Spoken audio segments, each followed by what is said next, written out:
When someone studies Jesus, you fall in love with him. When you look to Christians, you hate Christianity. And then I have one more question for you. This is just something like I've thought about. How, do you have like any resource I can look into, or do you have like any insight onto the origin of evil? Like, how did sin Oh, yeah. first propagate? In a nutshell, I don't know which who can recommend. In a nutshell, it was Satan that introduced sin into the world. Because remember, the serpent tempted Adam and Eve. So human sin was passed on by Adam and Eve. But the original sinner was the serpent, Satan. He was the one who Right. committed the first sin. Because what is sin? In 1 John chapter 3, verse 4, 1 John chapter 3, verse 4, it says, sin is breaking the command of God. Sin is lawlessness, breaking his command. So the first sinner, the first one to disobey God and his order, is the serpent, meaning Satan. And you know where you find this taught explicitly? Here's the advantage of reading the Deuterocanonicals. If you go with just the Protestant canon, 39 Old Testament books, 27 New Testament books, the first reference to the serpent being Satan is in Revelation 12, verse 9, right? Okay. If I were to just go with the shorter canon, 39 Old Testament books, 27 New Testament books, I would not know that the serpent is the devil until I get to Revelation. It's in Revelation 12, verse 9, where we're told that ancient serpent is the devil. But if you read the Deuterocanonicals, in Wisdom chapter 2, verses 22 to 24, we're told that the serpent who caused Adam and Eve to sin was the devil, and he did it out of envy. So we're told that Satan's sin was envy. Here, let me show it to you. See the advantage, guys, Protestants, you're listening? The advantage of having the larger canon? You'll find information there that you don't find in the shorter canon. Here it is. Wisdom chapter 2, verses 22 to 24. Here it is. Wisdom of Solomon, which is part of the Orthodox canon and the Catholic canon, but it's not part of the Protestant canon. Here it is. Chapter 2 of Wisdom of Solomon, verses 22 to 24. And they did not know the secret purposes of God. This is talking about those who ended up killing the Son of God, which, by the way, there's a prophecy here, which I'll read a little later. Nor hope for the wages of holiness, nor discern the prize for blameless souls. For God created man for incorruption. So God didn't create you to die. God didn't create you to be mortal. He created you to be immortal and incorruptible. It's right here. See, for God created man for incorruption and made him in the image of his own eternity. So he made you to be eternal like him. So then why do you die? But through the devil's envy, death entered the world, and those who belong to his party experience it. So right there, you're told that serpent was the devil who, out of envy and hatred towards humans, tempted them to sin so they would die. So evil came from Satan disobeying God because God chose humans to be the crown of his creation, and that caused him to be envious. I correct me if I'm wrong. I believe there might be a verse that like references us judging the angels. Does that Yes. mean angels have free will and can sin? Yes. 1 Corinthians chapter 6, verses 2 to 3 is what you're referring to, where Paul says, do you not know we will judge the world? We will judge angels? Yes, we will judge angels, because if spirit creatures were not endowed with the ability to choose, then Satan could not have chosen to rebel against God, and demons could not have chosen to rebel against God, because demons and Satan were not created evil. They were created good. They were good spirit creatures. But he endowed them, as he endowed us, with the ability to choose. This is a problem I see in Calvinism, because they think that you can only choose based on the desires that God has given to you. But then how did Satan choose to sin? Yeah, that's That where they must mean contradict themselves. that must mean God gave Satan the Yes. desire, which is nonsense. So, and another thing, Calvinists will Blasphemy, tell you, actually.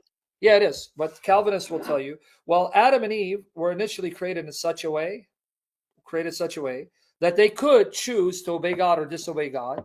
So they had that ability. But once they sin, their nature is corrupted. All of us are born with a corrupt nature where we can only choose to sin. But then you press them a little further. Say, okay, so you're saying Adam and Eve, when they were created, they truly had this ability to obey God or disobey God.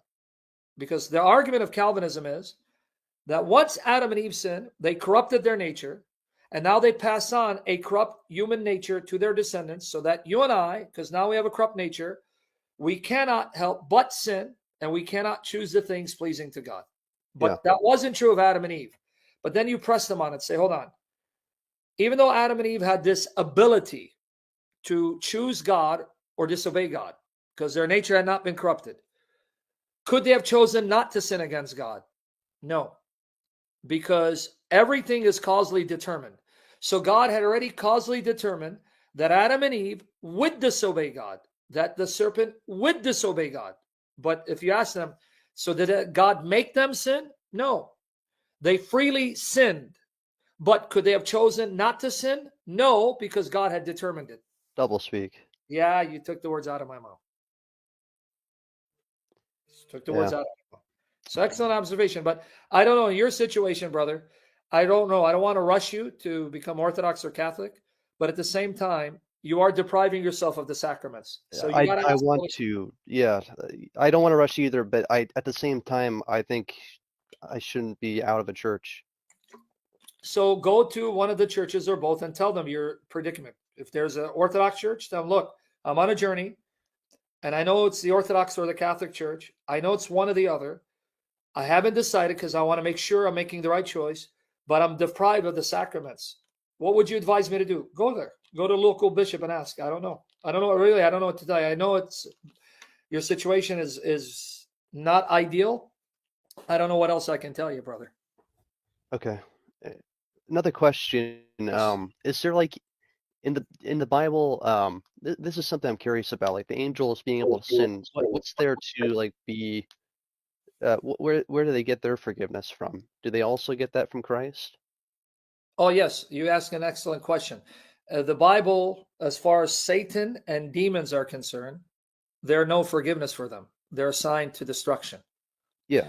So when you say, where do they get their forgiveness? Well, the angels that are standing before God, they have not sinned. So you want to make a distinction between breaking God's command intentionally, which Michael and Gabriel do not do. Now, does that mean they're so faithful to God, they've now reached a point of becoming morally incorruptible? I really don't know. I don't know, because I know in the age to come, a new heaven, new earth, when we are resurrected in glorified bodies, we will be made transformed in such a way where we will no longer be able to corrupt ourselves by sinning. That's in the age to come. We will be changed to be morally incorruptible, physically immortal. This is what the Orthodox call theosis. We will be partakers of the nature of God in that regard, and that like God will be morally incorruptible, like God will be physically immortal. Now, has Michael reached a point of obedience where now God has rewarded him with moral incorruptibility, or is that something that awaits the new heaven, new earth? I don't know. The Bible doesn't say. But I do know that Michael and Gabriel, if they were to sin, then they would be condemned. But I also know from Revelation, Michael remains faithful to the end, because Michael will be the one who will bar Satan from having access to heaven. So these are things that I'm not certain of the answer, because the Bible is not clear on giving me the answer. Now, I don't know how the church fathers wrestle with that issue, because the Bible is clear on this. The more you do something, the more you engage in something, the more it becomes second nature. So it's no longer something you do, something you choose. It's something it chooses for you. In other words, it becomes so ingrained in your DNA, it's now instinctive. And that's not just true with moral choices. In every field of discipline, what is the one thing they keep hammering? Repetition, right? Like in martial arts or boxing. They keep hammering repetition. Keep doing the techniques over and over again, because you want to drill it in your neural system, where now you don't have to try to hit, you just do it instinctively. It becomes second nature. Well, in the spiritual realm, when it comes to spiritual matters, When you do something so repetitively, it becomes so ingrained and engraved in you that it's no longer something you choose. It's something you do instinctively as second nature. Now, have the angels reached that level of being so faithful to God, where now they are so righteous, it's now second nature to them. They're not able to become unrighteous. I don't know. So where the Bible is silent, I have to be silent. And I don't know how the church fathers wrestle with that, grappled with that. Because if Satan was an angel or a spirit creature, and the demons are angels, that means they were created righteous and morally upright, but they were endowed with the ability to sin against God, and they did, and they corrupted themselves. So wouldn't that also apply to Michael and Gabriel? It has to.